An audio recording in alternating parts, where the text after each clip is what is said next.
I read the book Running for My Life by Lopez Lemong. This book is about a boy soldier's journey from a small village in South Sudan to the United States Olympic team for the Beijing Olympics. We're going to take a journey through Lopez's life by the means of analyzing the kinds of foods Lopez ate during a particular time and place in his life.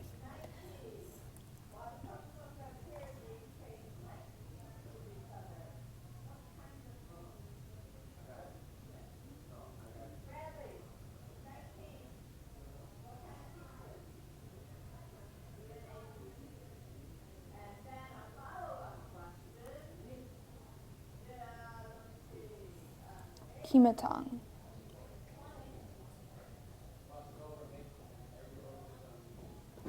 Lopez lived in Kimatong, Sudan with his family until he was 6 years old when he was stolen from his family by rebel soldiers. While living in Kimatong, Lopez mostly ate grains including cooked sorghum. Sorghum is a type of grain that is grown in warm climates. Lopez was taken to the rebel camp where he was held captive in a mud hut and with 100 other boys. Lopez was forced to eat cooked sorghum mixed in sand.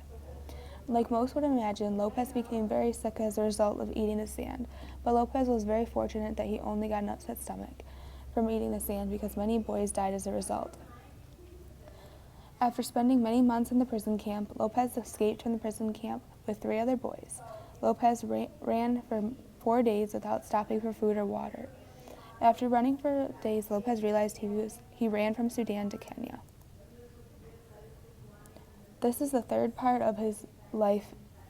This is where the third part of his life was about to start, the refugee camp in Kenya. Lopez and 3 other boys were transported by Border Patrol to the refugee camp. Every week, the garbage truck would come. This was the highlight of Lopez's week because he would be able to eat other foods besides sorghum. One week, Lopez found a rotten banana in the garbage. This was the highlight of his time at camp. While at the refugee camp, Lopez was given a bag of sorghum to feed 6 boys for 6 months, a chicken for Christmas, and garbage every week, in addition to water from a hose. After being in the refugee camp for countless years, the U.S. government allowed some lost boys to come to America. One of them was Lopez. While on the plane to America, Lopez was offered food. This was his first time on the airplane and his first experience with the American food. Lopez refused the food for a day and a half. After accepting the food, Lopez tried the food for the first time. The reader doesn't get a clear picture of exactly what he ate except for bread and some type of vegetable. After landing in America, Lopez's foster parents took him to McDonald's where he ate his first chicken sandwich. Visiting McDonald's and eating their food was very confusing to Lopez, and it caused him a great deal of stress.